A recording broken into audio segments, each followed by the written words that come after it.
Welcome to Talking Business, a podcast produced in Melbourne, Australia. The podcast is available on the Acast site, my own website, the Apple Podcast Store, or wherever you go to get your podcasts.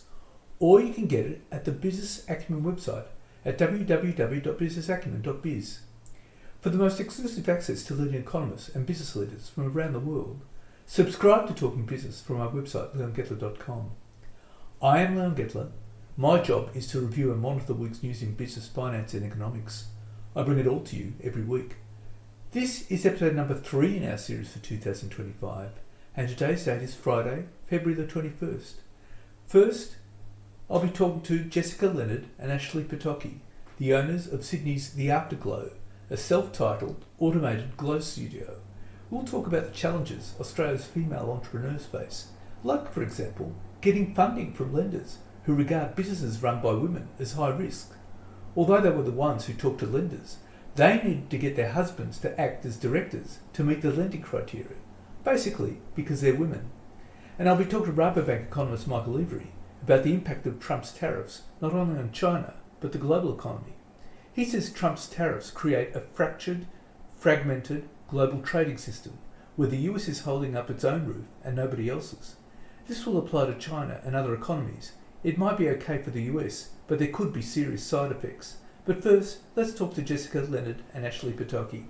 Okay, Ashley and Jessica, the issues are rising for female entrepreneurs. They're not getting enough funding compared to male entrepreneurs. How are female entrepreneurs running different kinds of businesses from male entrepreneurs, can I ask? So if we're talking from a sector perspective, women-owned businesses tend to be within the retail, hospitality and beauty spaces. Yep. So higher risk businesses in a sense of they do tend to be more impacted by things like the cost of living and the like, pandemics, etc. So yeah, we do tend to be running businesses in higher risk spaces. And so you would be very much affected by cost of living, which is affecting prices and stuff like that. Absolutely. Yeah, correct. So what challenges do female entrepreneurs face day to day?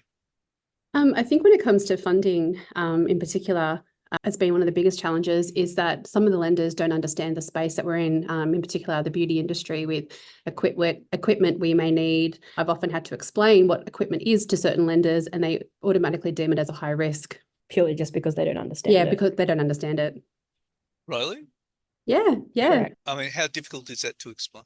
Well, when we're talking, I suppose, like laser equipment, and I'm talking to a gentleman on the other end of the phone who doesn't understand the space, I have to therefore explain the equipment, what it does, and they automatically deem it a high risk. For instance, when, if payments aren't made, they have to think about how they're going to resell that piece of equipment and things like that. So they just dump that into a category of high risk and, potentially not lending that money to us. Yeah, but there are other industries that use laser equipment. The beauty industry is notoriously difficult, and any lender would tell you that it is notoriously difficult to get funding.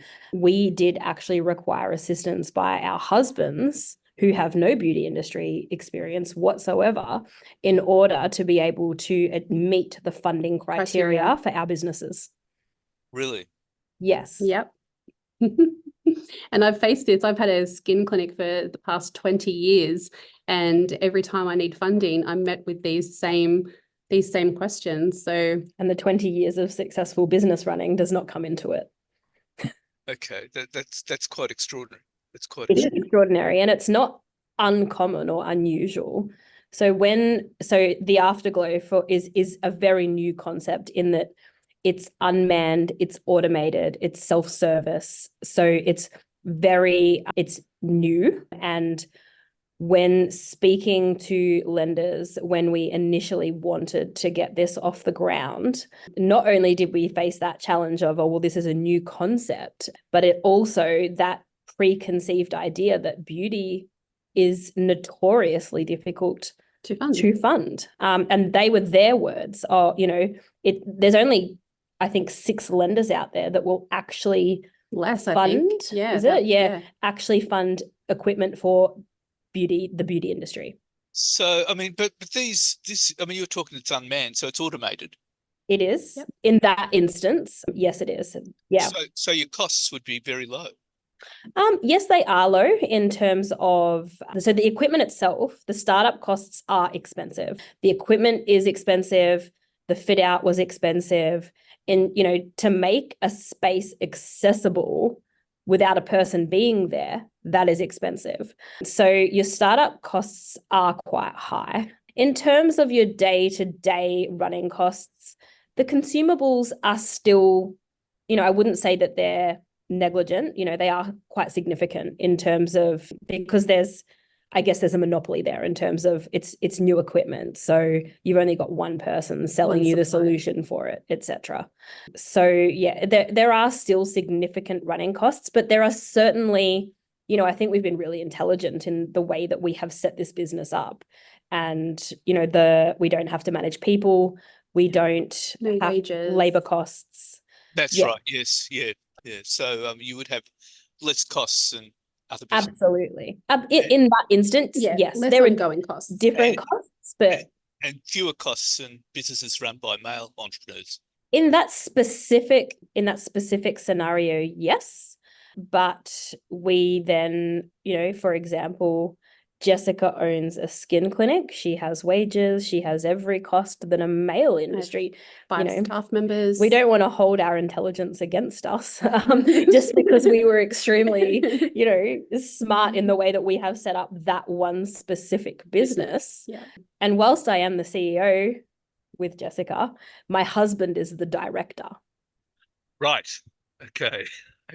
So yeah, because people take him more seriously. So you would send him in to talk to lenders.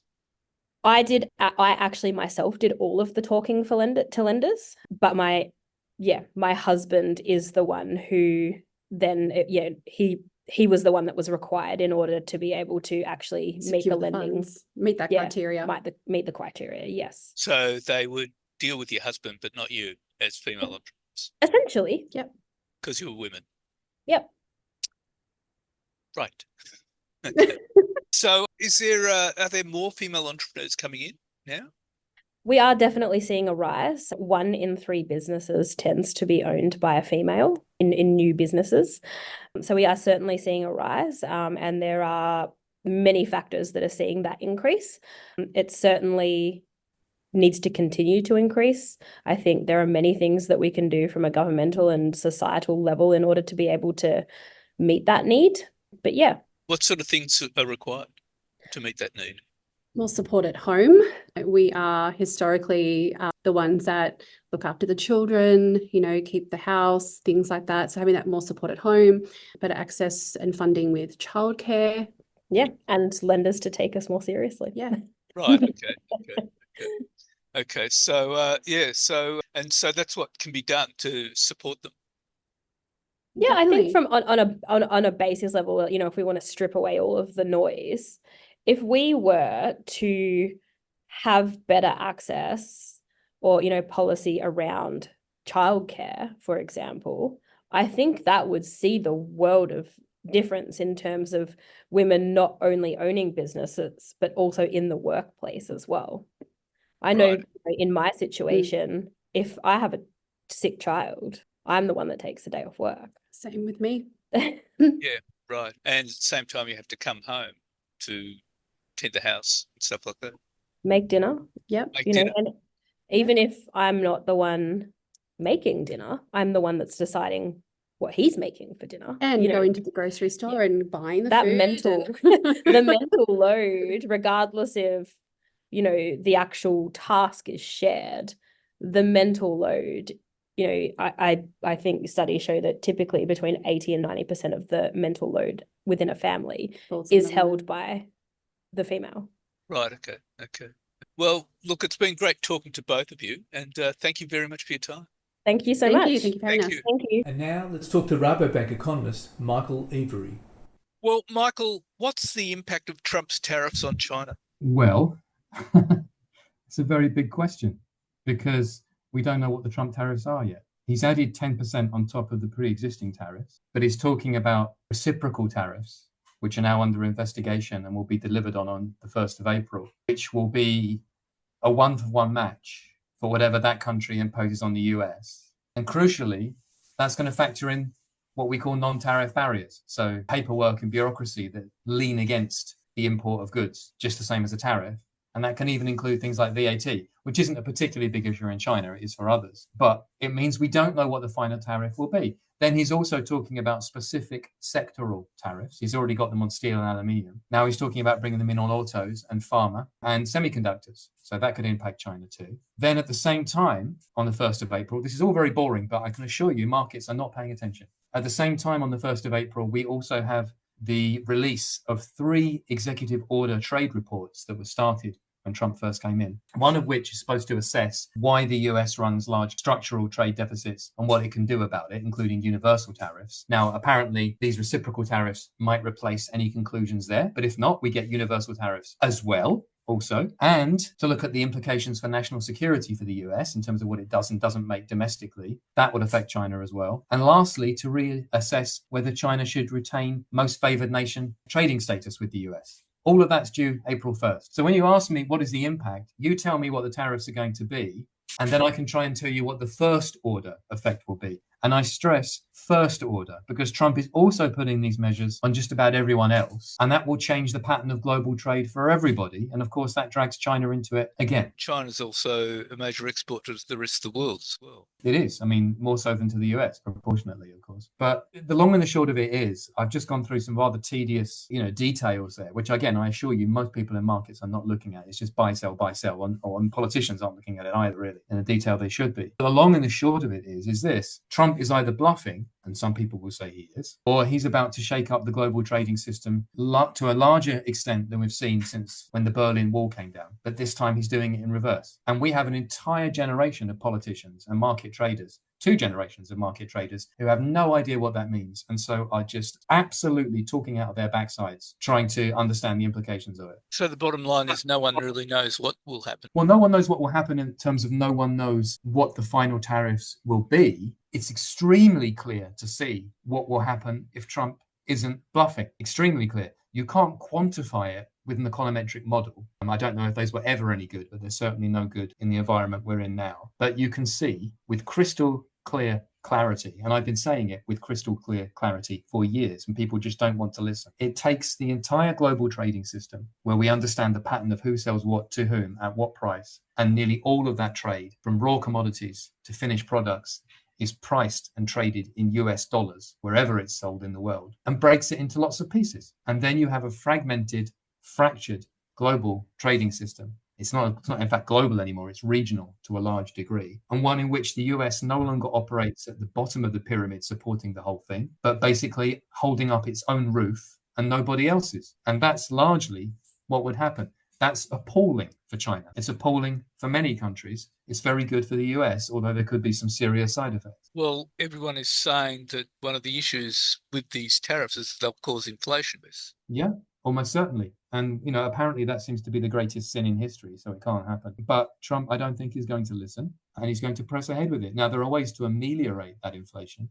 First of all, you can make the logical argument, which nearly every economist ignores, that if you do increase supply within the US economy, provided that supply increases more than demand, prices don't go up. So what you have to do is get a massive supply side boom first. Whether that comes in with a lag, which of course it would do, and therefore you get a couple of years of inflation first, is a different issue. But logically, it would happen over time. And of course, it will bid up labor, although we have lots of people who are about to lose their job in different sectors in the US that could perhaps be reallocated there. But you will get a stronger US dollar, almost certainly, and that will offset quite a lot of the effect in the US, but not for anybody else. And you can also push down energy prices with various different statecraft tricks. So if you get energy prices coming down, the dollar going up, and a supply side boom in the US, you would get inflation for a year or two, absolutely. And potentially after that, it could come back down again and be quite stable. And the rest of the world would be suffering all the consequences without any of the upside. And the issue for China too is, you've got the property market and debt and all of those other economic issues that are pressing. Well, we've discussed that in detail many times, Leon, and that was a self-imposed choice that they made because all they wanted to do was produce rather than consume.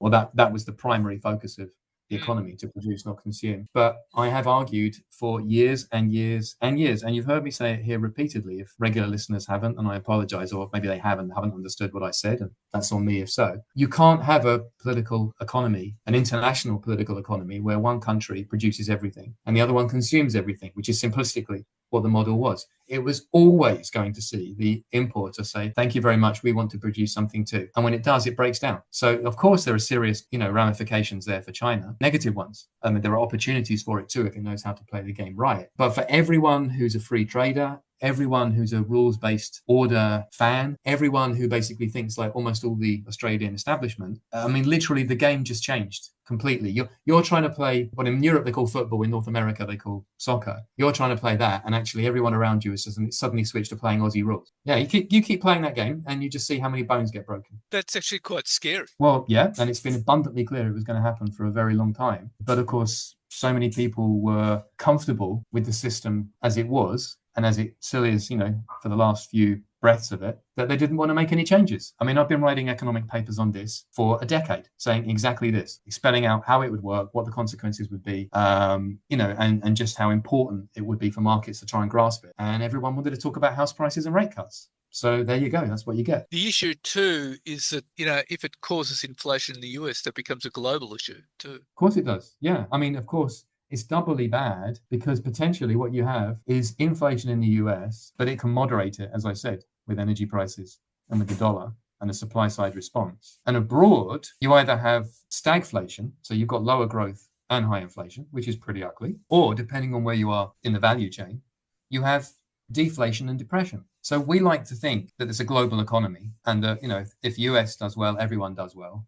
All the boats rise, all the boats sink, and you only get a real aberration occurring randomly because of some unforeseeable event, like a silly tax change somewhere or, an earthquake or something like that. Apart from that, it's a global economy. Yeah, I hope I'm being clear here. What happens if these kind of policies start to be introduced is that's no longer the case. I mean, it is to an extent, but not the way we see it now. So some economies will sink and the US and a few others will rise. And again, the writing has been on the wall there. And I cannot tell you how few people wanted to read it. One of the big questions is whether Trump will stick with it or backtrack with the market reaction. Or maybe he'll take off a mask and he's actually Joe Biden inside, or is Obama. I mean, of course, that's a question. But in some conversations I have, 90% of the oxygen is sucked up by people just in denial saying that. But he won't mean it. He won't do it. He'll backtrack. He can't. So, okay, fine.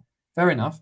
How did that work out for you with Putin invading Ukraine? How did that work out for you with common prosperity in China vis-a-vis the property market? So there's a very strong chance he wouldn't backtrack, and so that would leave the world in a very bad place for quite some time. Well, parts of the world, yeah.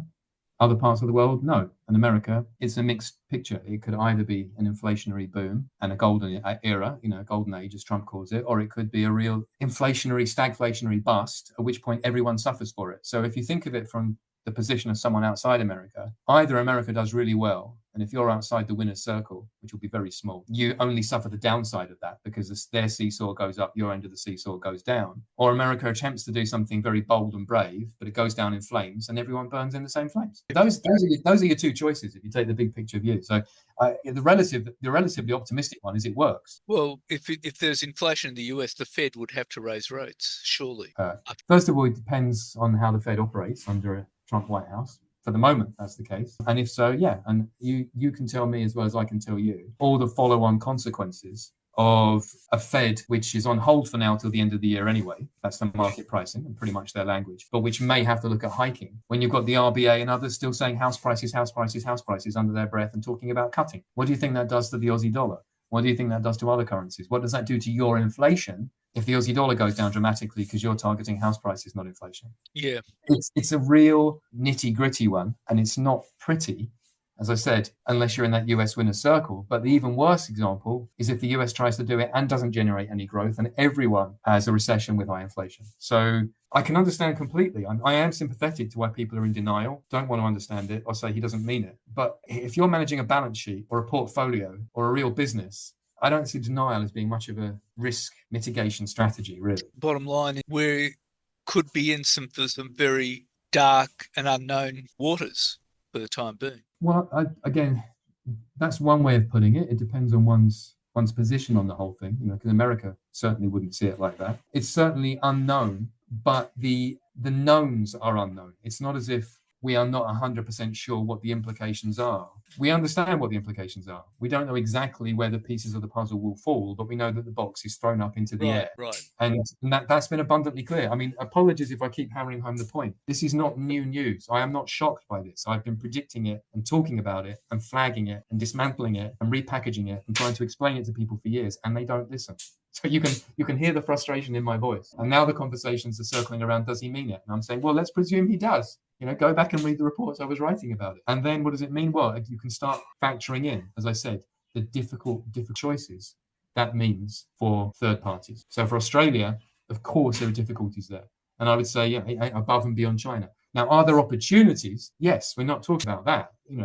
The opportunities there, I would say, are to try and get into the winner's circle. But that circle is in a different geography, and I mean that literally, to where it is in the common Australian conception of things, certainly the common Australian conception of things for the past 40 years. Right, okay. We'd have to find different trading partners. Well, you've done it before. You may have to do it again. It's not only you, of course, in this boat. Everyone's in the same boat. But where is it written in life that just because you have a good deal, someone can't come in and disrupt it? Since when does business happen like that? Oh, I've got a nice restaurant here. No one's allowed to open competition around the corner. You're not allowed to. That's not how life works. I know it's deeply unpleasant and many people would regret it's happening, but it is what it is. And, when you're talking to markets and talking to business people, and, unless you're able to lobby a local politician to close that restaurant down on health and safety grounds or something, you just have to accept the fact that you've now got competition. Maybe you can't sell at the price point you used to. Maybe you have to move and change and do something else. Maybe you have to cut your prices. There are always ways you can get out of these issues. And in the long run, competition is supposed to make us better, right? That's what we're supposed to believe. Well, yeah, we're now going to have a period of extreme volatility. But as I said, it's not an unknown unknown.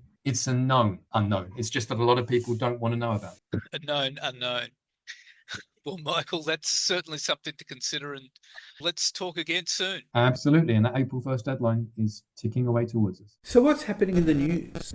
Well, the Internal Revenue Service is preparing to give a team member working with Elon Musk's so-called Department of Government Efficiency access to sensitive taxpayer data. The IRS is still working out the terms of his assignment. He hasn't yet gained access to the sensitive data. The systems at the IRS contain the private financial data tied to millions of Americans, including their tax returns, social security numbers, addresses, banking details, and employment information. The examination of the IRS system represents the latest move by members of Mr. Musk's team to push the boundaries of access to government data beyond what is typical for government appointees. The Treasury Department has faced questions in recent weeks after lieutenants of Mr. Musk who were assigned to the agency started scrutinising the Bureau of the Fiscal Services system, which directs payments across the federal government. DOGE says it's part of their plan to combat waste, fraud and abuse in the government. Critics say, though, giving a political appointee such as Elon Musk access to touch highly sensitive data raises serious concerns about privacy and potential misuse. And James Murdoch has spilled the beans on his relationship with his father, Rupert, and for that matter, the relationship between the 93-year-old media mogul and his other children. It's like scenes from Succession. In an article in The Atlantic, James revealed how one attorney referred to James and his sisters as white privileged multi-billionaire trust fund babies. At another, he read an unsourced passage from a book about the Murdochs to suggest that James was a conniving saboteur. James was seated at a conference table in a Manhattan law office in March 2024 when he realised he was witnessing the final dissolution of his family. 3 months earlier, Rupert had told James and his sisters that he was rewriting the family trust to grant his older son, Lachlan, full control of the Murdoch empire after his death, rather than splitting it equally among his 4 oldest children. The amendment was part of a secret plan that the patriarch's allies had codenamed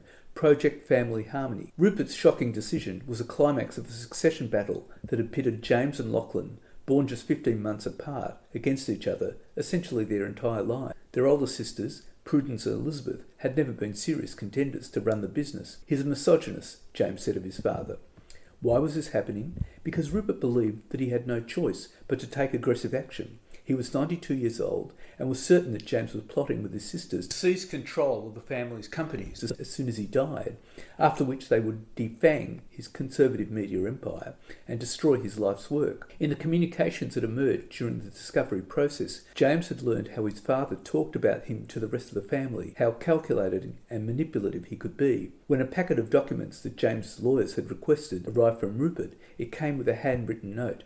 Dear James, still time to talk. Love, Dad. P.S. Love to see my grandchildren one day. James, who could not remember the last time Rupert had taken an interest in his grandchildren, didn't bother to reply. Now at the Manhattan Law Office, James sat across the table from his father and prepared to be deposed. For nearly 5 hours, Rupert's attorney asked James a series of withering questions. Have you ever done anything successful on your own? Why were you too busy to say happy birthday to your father when he turned 90? Does it strike you that, in your account, everything that goes wrong is always somebody else's fault? And the good news is that Australia's central bank cut rates for the first time in more than 4 years on Tuesday, but warned it was too early to declare victory over inflation and was cautious about the prospects of further easing. Wrapping up its February policy meeting, the Reserve Bank of Australia, RBA, cut the cash rate by a quarter point to 4.1%, the first reduction since November 2020, when the pandemic crisis saw rates slashed to an all-time low of 0.1%. While today's policy decision recognises the welcome progress on inflation, the board remains cautious on prospects for further policy easing, the board said in a statement, noting that upside risks to inflation remain due to a strong labour market. The board's assessment is that monetary policy has been restrictive and will remain so after this reduction in the cash rate.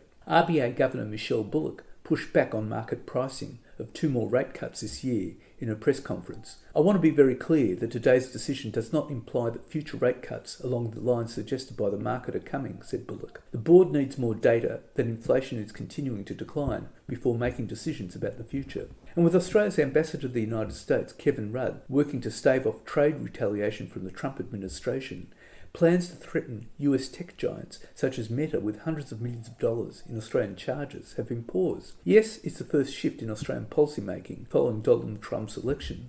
We're now seeing the Albanese government going slow on a scheme to penalise digital platforms if they refuse to pay local media outlets for news articles. Why is this? Because Trump last week threatened reciprocal tariffs on friend and foe from April domestic taxes placed on US goods. This could potentially ensnare Australia and its GST just days after Prime Minister Anthony Albanese secured a promise from Trump to consider an exemption for steel and aluminium duties. So the government imposing charges on tech giants is part of this problem. Publishers and tech firms have been told Labor would begin a public process to design the policy, dubbed the News Bargaining Incentive, in late January.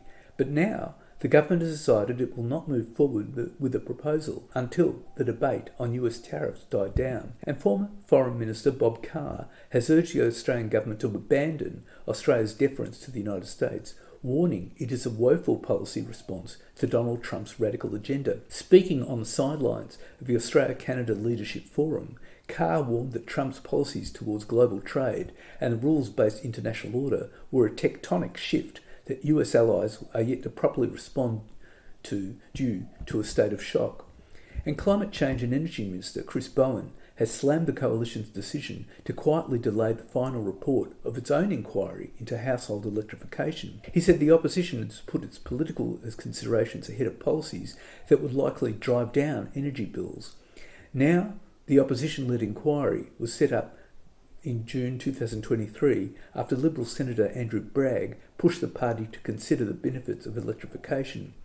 Bragg chaired the Senate committee, which was due to present its findings in January. Its final report has been delayed until after the federal election. Surprise, surprise.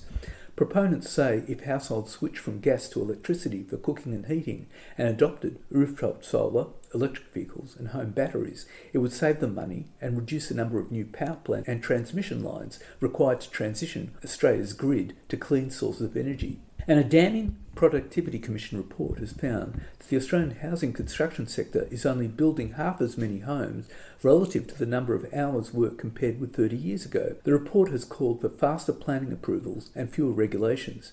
The report, released on Monday, finds decades of poor performance and falling productivity in dwelling construction has contributed to the housing affordability crisis, and the sector has fallen well behind the broader economy. The Commission estimates that using a simple measure, the number of new homes built compared with the number of hours worked in the sector, housing productivity has dropped 53% since 1995. In simple terms, that means for the same output, fewer than half as many homes are being completed. A more comprehensive, value-added measure, which factors in quality improvements and increases in housing size, still shows productivity decline by 12%. And in the lead-up to the election, Opposition leader Peter Dutton now says the coalition could seek to break up insurance companies found to be gouging policyholders. He says more competition is needed in the sector.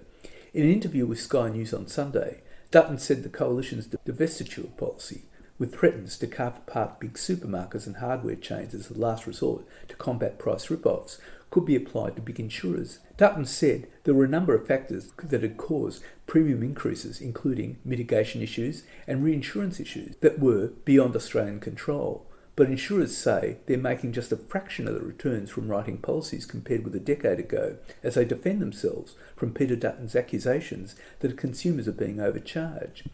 The Insurance Council of Australia, which represents the major companies including IAG, QBE and Suncorp, says the industry made $5 in profit for every $100 collected from policyholders a decade ago.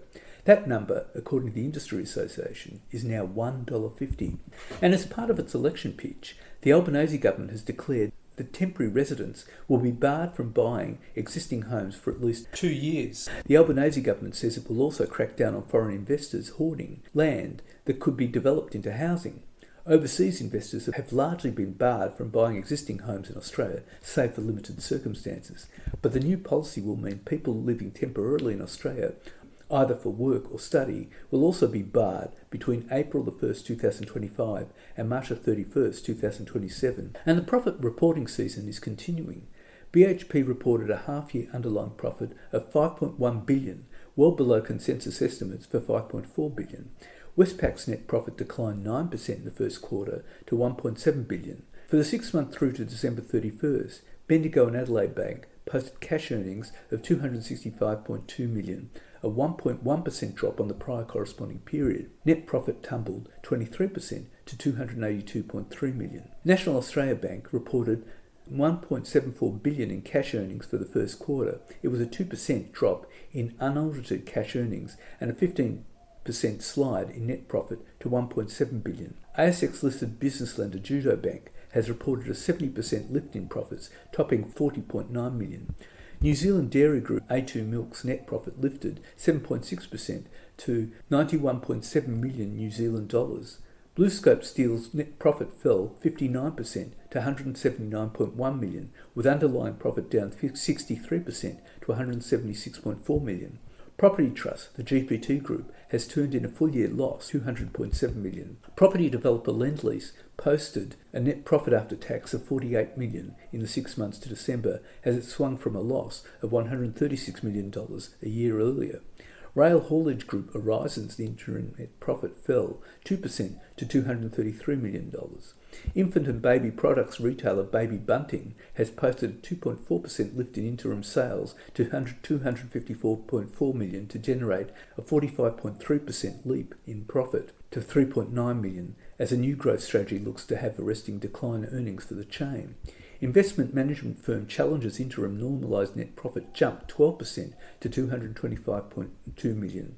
Plumbing parts manufacturer Reliance Worldwide has posted a 31.8% rise in net profit after tax in its half-year results to US $67.2 million. Hub24 reported a 54% jump in net profit to $33.2 million in the first half. Monadelphous Group Limited reported a significant 41.3% rise in profit after tax to $42,513,000 for the half year ended December 31st, 2024. HMC Capital posted a first half statutory profit after tax of $166.9 million. Iluka-backed Deterra Royalties net profit slumped 19% to just $64 million in the first half of fiscal 2025.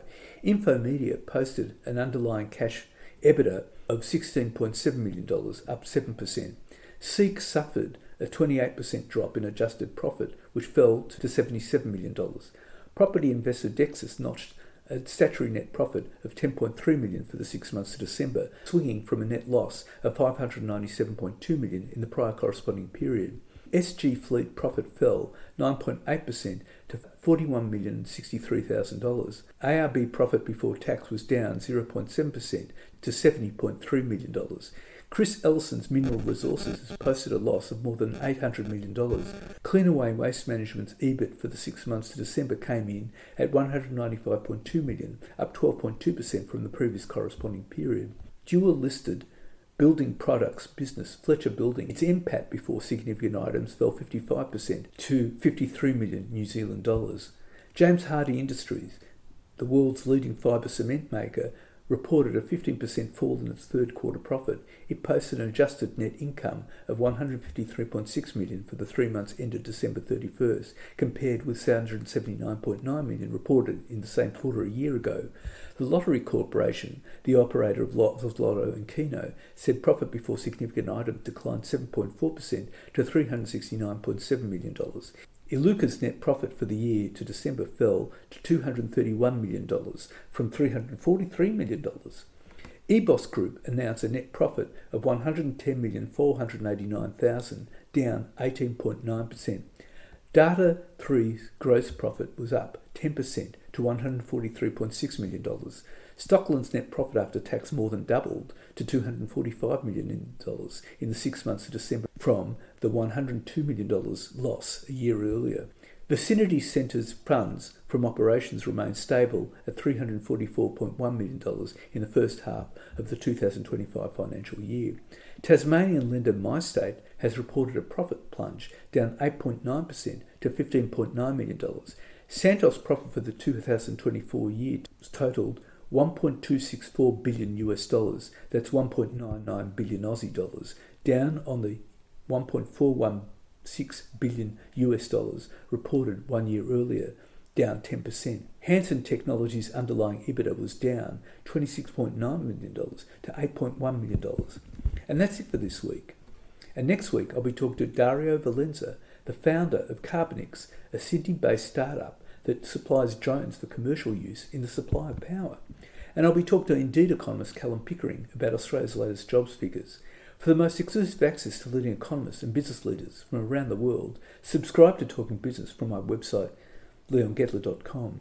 If you like Talking Business, please leave us a review with Apple Podcasts. Thank you in advance. In the meantime, you can find me on Facebook, Twitter, or X as it's now known, Instagram, LinkedIn, and YouTube. If you want to contact me, email me at leon@leongettler.com. I answer all emails. Also in my spare time, I have a copywriting business. If anyone needs newsletters, blogs, articles, or editorial, email me. Looking forward to next week's episode of Talking Business.